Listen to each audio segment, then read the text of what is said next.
Hey, and welcome back to this week's episode number 101 on our podcast show, Holistic Business and Life Mastery Show. I'm your host, Supriya Roy, and I'm going to share with you the number one negative belief that is holding today's modern holistic entrepreneurs back. So listen up. Today, I want to share with you what this one belief is and how to shift away from it if you too were to become aware of this belief's existence in your life, in your mind, in your results. And I know from my mentor how he explains it is, if you're aware of having a negative belief, then it's not really a negative belief, because most of the times a negative belief is not in our conscious awareness. As Carl Jung, this famous psychologist, had said, our inner work is all about making the unconscious conscious. If you are already conscious of it, you wouldn't be the victim of your negative beliefs, right? Or not just victim, but you wouldn't have the results that you don't want, especially if you were aware of your negative beliefs. So always know that beliefs are in your unconscious, and once you are aware of it, then only can you take different decisions and actions. So let me talk about this one belief that I've been seeing coming up over and over in my clients through conversation, through sessions. And today I wanted to highlight this because I think right now, with what's going on in the world, be it politically, be it economically, be there any sort of channels that you might be listening to, you might be noticing there's an imbalance of power everywhere. And this is a good time for us female entrepreneurs to talk about where our power lies. Most of us in this modern era, 21st century, we are saying that we are powerful, right? However, why is it that when it comes to business or when it comes to getting the results, outcomes, or having what we want, we feel powerless? Why is it that? Have you ever wondered why is it that it's so hard for you to just do the damn thing to which you know is going to provide the results to you? Why is it so hard? Why do you feel so powerless when it comes to doing what it takes?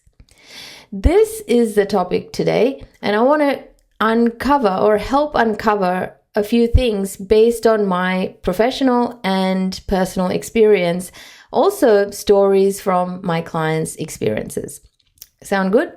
Hopefully from there we can also formulate a way for you to shift your perspective to one of empowerment and also taking different actions to be able to free yourself from feeling disempowered. So, what is power? Have you ever explored the topic of power in simple terms? What does power really mean? One of my clients was sharing that one of her ideas about why she is not achieving her income goal is because, and we explored, this is how the answer came about for her, is that her inner dialogue is saying that, oh, I can't be a mother and a good businesswoman. Another thought that came up was, I can't be a woman and be that successful. So when we scratched the surface a little bit and we went deeper into the thought process behind saying that's successful, that's when we discovered that where she got the idea of her being a woman and success being something that is only for certain other kind of people, when we scratched the surface a little more deeply, we discovered that in the way she was brought up, the power was always in the male's hands. In the household she was raised, it was always that if she wanted something as a child, she would go to the dad.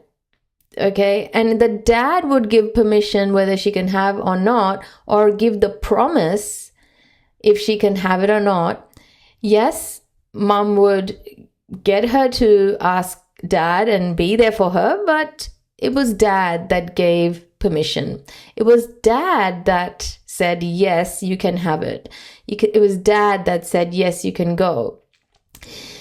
This permission, this power was ingrained in her mind to be out of reach for her, to have for herself. Can you resonate with this? Does this resonate with you? Do you find yourself that you're seeking permission from your environment or your peers or others to do the thing that you want to do, but somehow something holds you back that says, no, I need someone to tell me something that will give me the go pass. It's almost like if something else is missing, so then I can go and do the thing that I want to do, that I know is good for me, but you hold yourself back. So what is power? Is power then permission and the ability to say go and just do it and live the way you want, do the things you want, and have the things you want? And why is it then not within you to be able to do that, to be able to access that? Have you ever wondered that? I remember when I was going through a period of time when, I would actually freeze in my body to be able to take simple actions, right? To be able to do simple tasks, because to me, these were things that felt uncomfortable, but I didn't quite have the language in my mind to be able to not self-diagnose, but to know what was actually going on for me. And I labeled it as procrastination. You may also know procrastination very well, and you may also have diagnosed yourself to be a serial procrastinator, right? But that term exists because there is this lack of agency. There is this inner knowing that the power is not there. Getting this? I'm not here to fix or change or transform you through this podcast, but my intention today is to actually highlight to you that this is how it's showing up. The powerlessness is showing up through procrastination, through being invisible, through not doing the things that you really want to do. Okay, and then also just feeling powerless in life or in situations. What would be the worst case scenario if you didn't have those problems? What would be the worst case scenario if you weren't procrastinating, if you weren't being invisible, if you weren't seeking permission from your environment? Who would you become? And what would be so bad about that? Have you contemplated that? Would you be someone completely different then? What would that mean about you? It's interesting, isn't it? Because as women, we have very deep conditioning within us that have been programmed into us from a long while ago. It wasn't said directly, but we were in an environment that said that day in and day out. There was this power dynamic that we lived with, which has shaped the way we operate in our day-to-day life. And this is not a conversation about sexism or, gender inequalities, etc., etc. It's really about personal development. It's really about personal power. Feeling powerless is not going to produce the kind of results that you're wanting for yourself. This is not a conversation about you feeling powerful enough to do it all by yourself either, right? It's a conversation about what does power really mean, and feeling powerless, how is that showing up for you in your day-to-day, in your business, in your relationships, and how are we going to change that? Cool.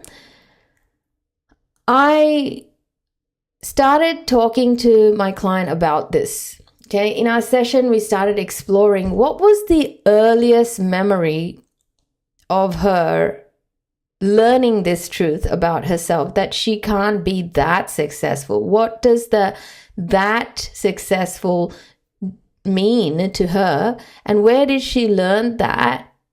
What was the earliest memory that she learned that? What did she see in her childhood that showed her that truth? If I look back to my childhood, where I grew up, my first 6 years was spent in Bangladesh.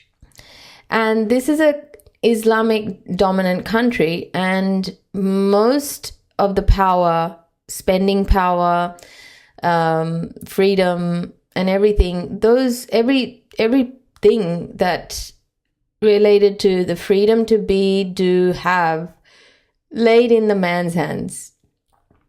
Okay, and the women were in partnership with the men. The traditions, the religion dominated that the men and women, the man leads, the woman follows.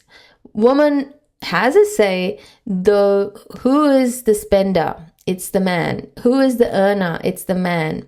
So women were constantly reminded that, well, if you want the currency to live your life or have what you want, you need to ask the man. The man has to then respond to that request. And then there's this, sort of a gatekeeper almost to your life, the way you want to live it. Now, obviously in a family, there could be healthy agreements made between man and woman to make financial decisions together.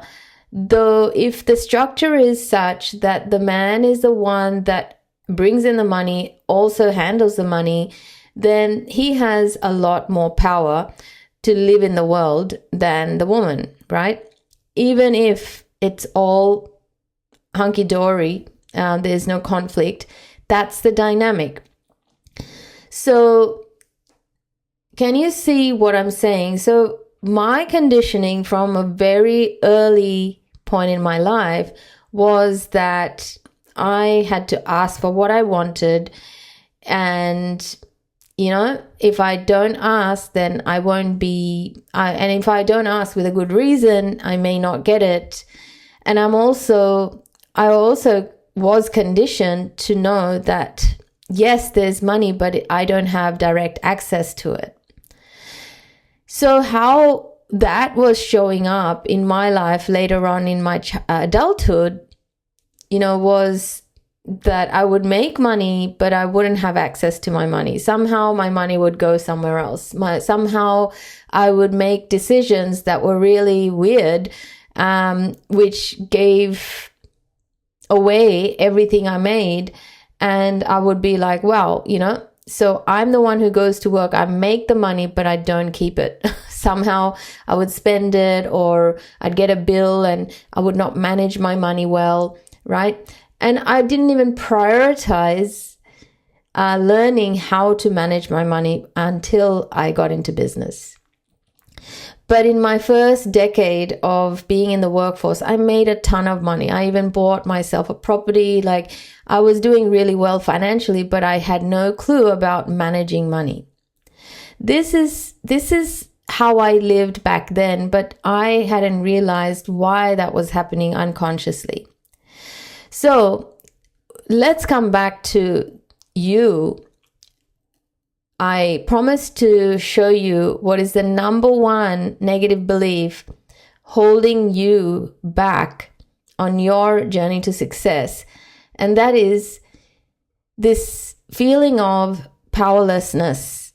You feeling that you are powerless in making the decisions to take actions to create the results that you want. And when we talk about results, this is a term that refers to anything you want. You may be thinking, well, there's always a logical reason for why you don't have what you want.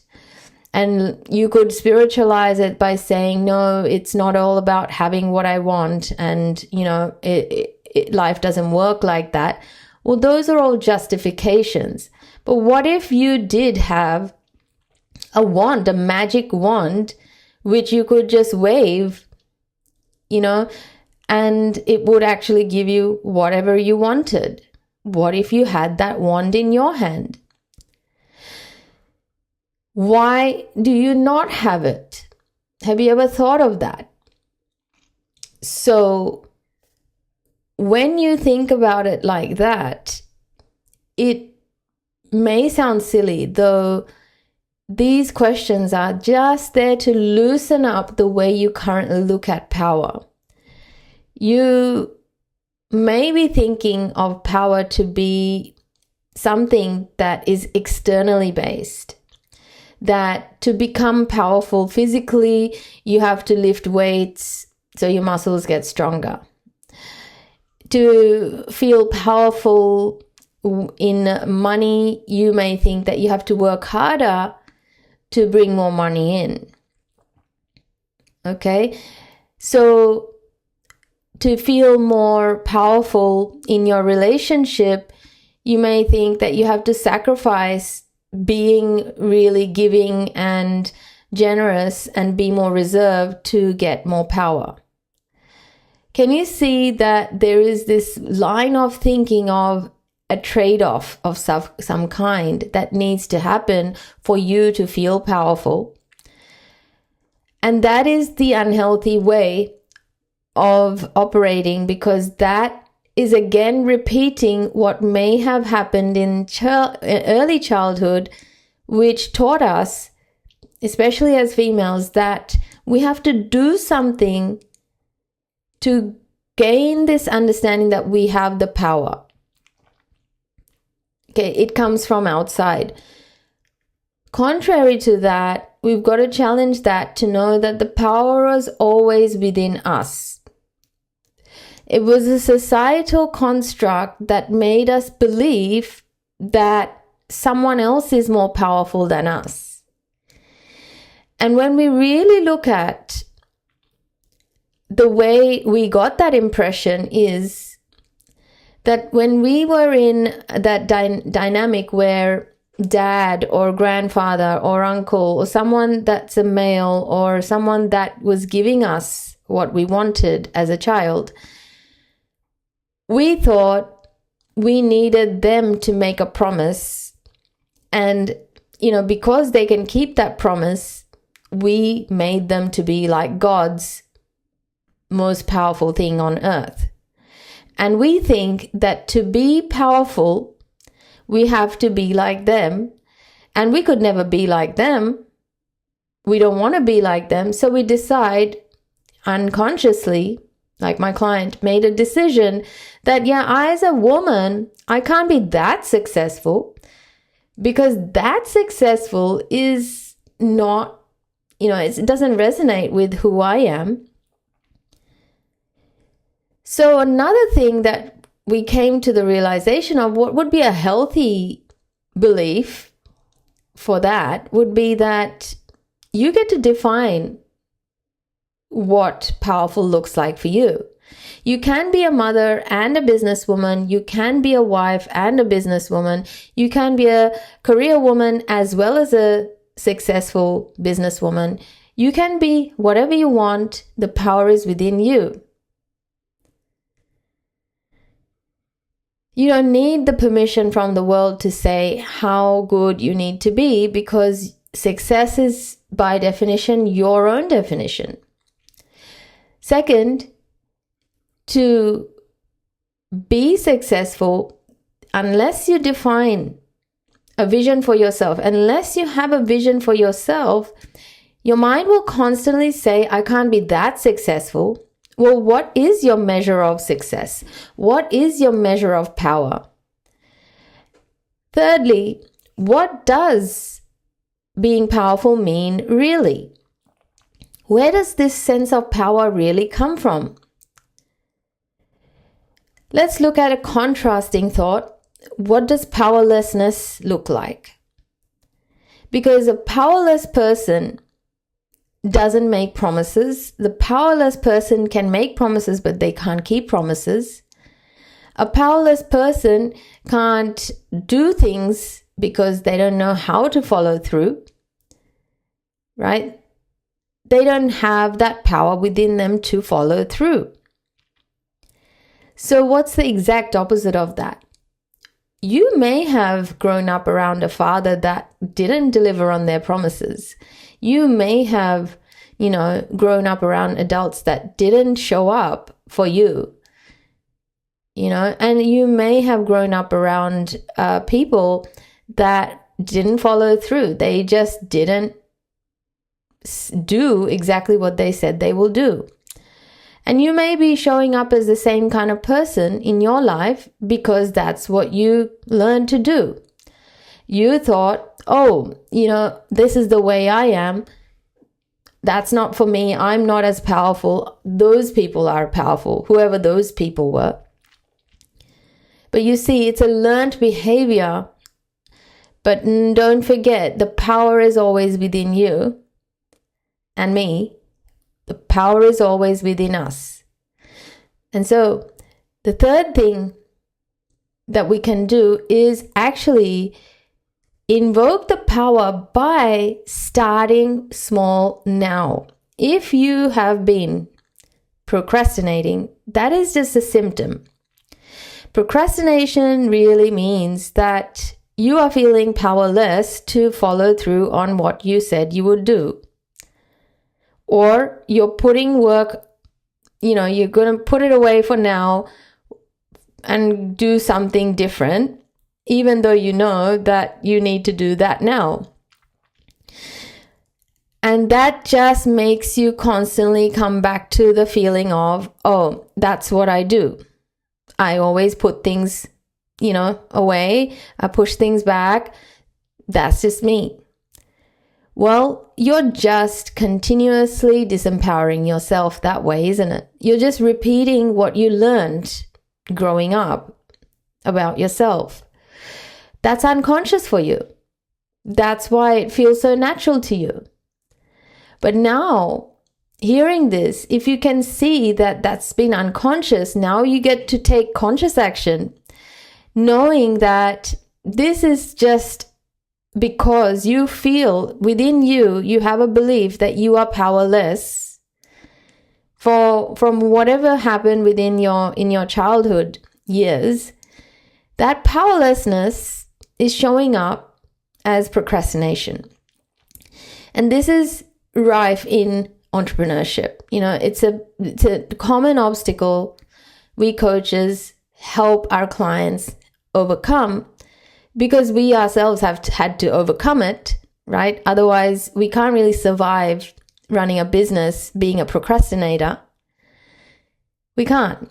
You can't be procrastinating and be successful, because everything that you're doing is coming from this underlying belief, whether you are powerful or not. And you cannot just talk yourself into feeling powerful. You've got to take action.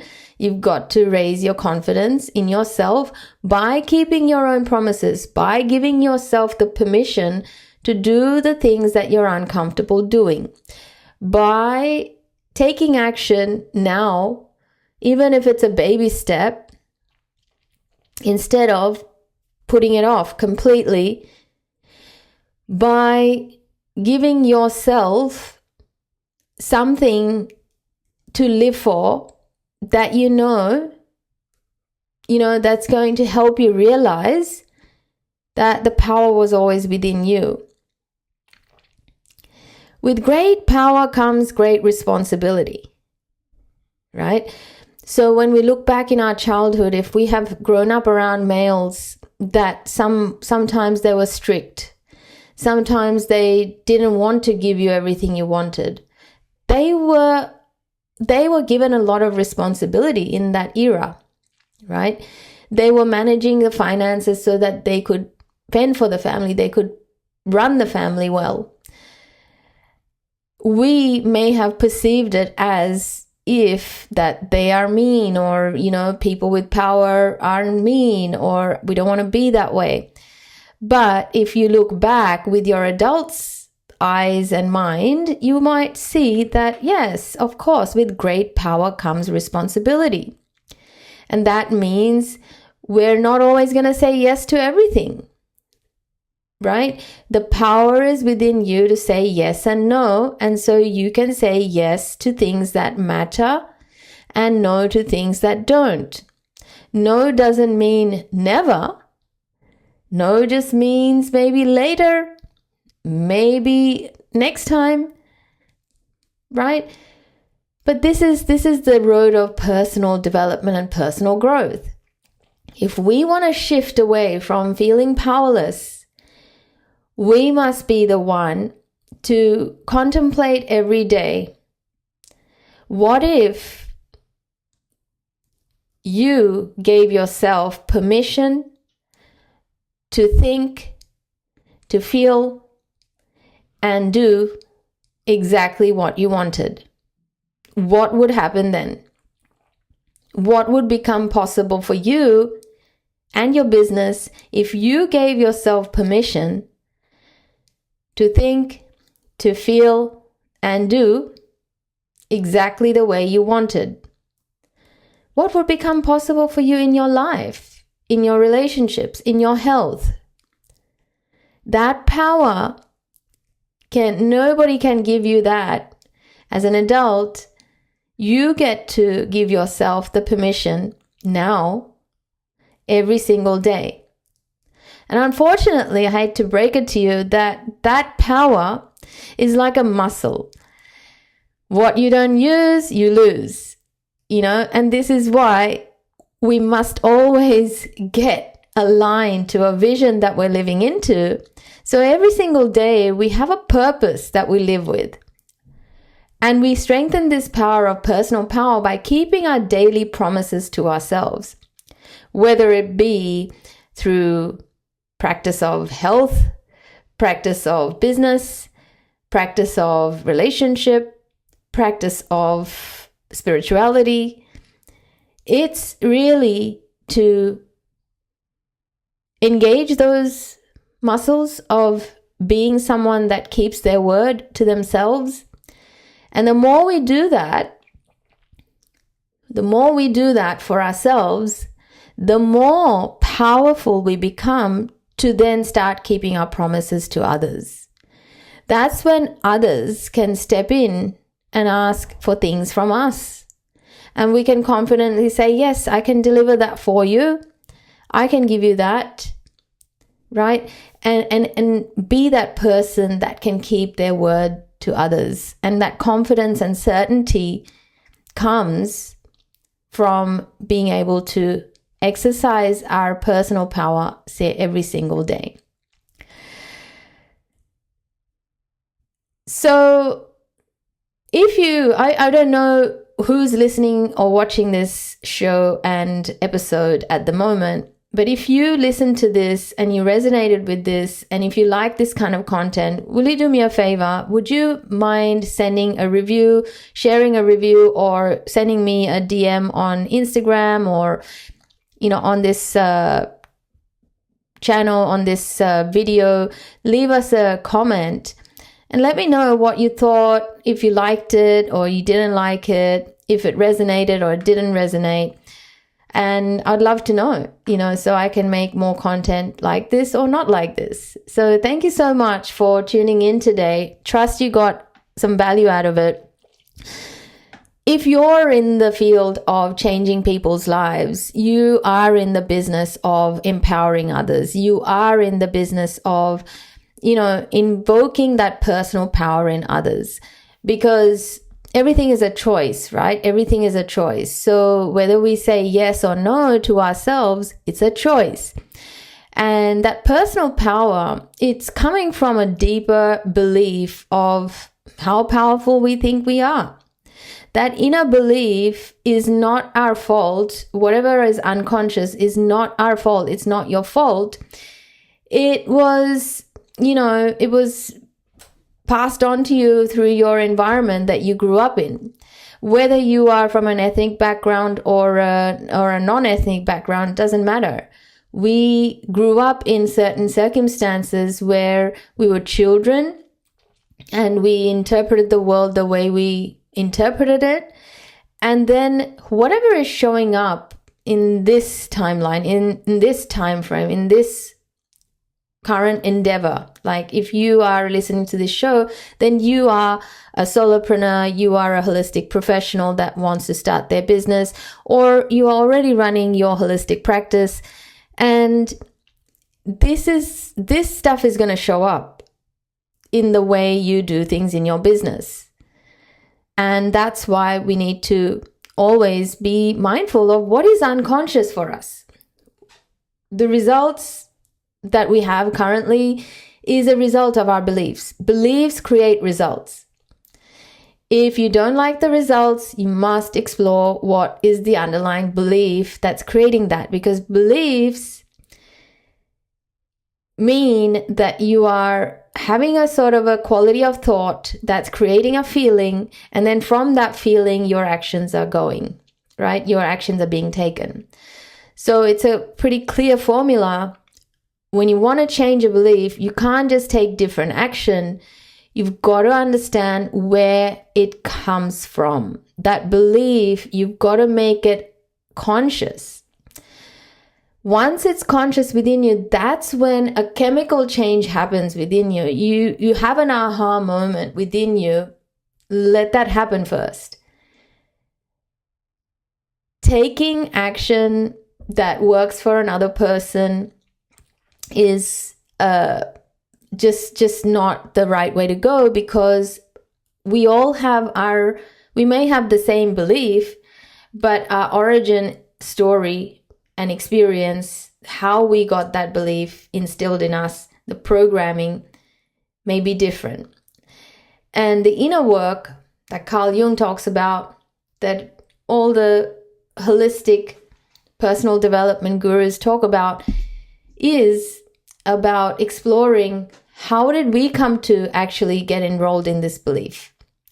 And once that story becomes illuminated and that becomes conscious, then we get to change the way we feel about it, the way we think about it, the way we feel about it. Then we take maybe the same action, but to get our own results, we have to have the chemical change within ourselves first. So trust this has had some valuable impact on your day today. And if you have any comments, please do share it. I would love to hear what you thought about this content. And just in case you didn't know, we are running free trainings until the 31st of October. Do visit www.supriyar.com/business trainings. And that's where we're showing you how to do a holistic business assessment. We're showing you how to use organic strategies to find new clients.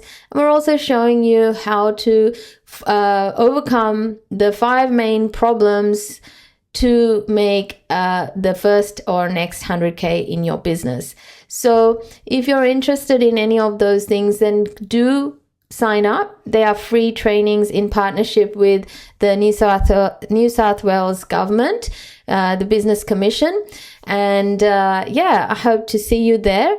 And there are no replays, by the way. We are offering these trainings live because it's about engaging with community. It's about asking real questions and engaging with each other.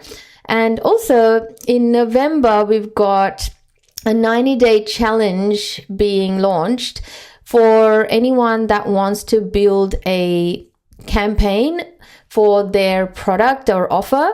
If you have been sitting on an idea about how to launch that idea into earning money for you, then you want to check that out. So I'll leave a link below in this episode for signing up for the waitlist, and get on that so that you can also be a part of the notification list. We'll let you know when that 90-day challenge is launched so that you can sign up and start making some cash out of your idea. All right. Thank you so much for tuning in today. I look forward to coming back next week.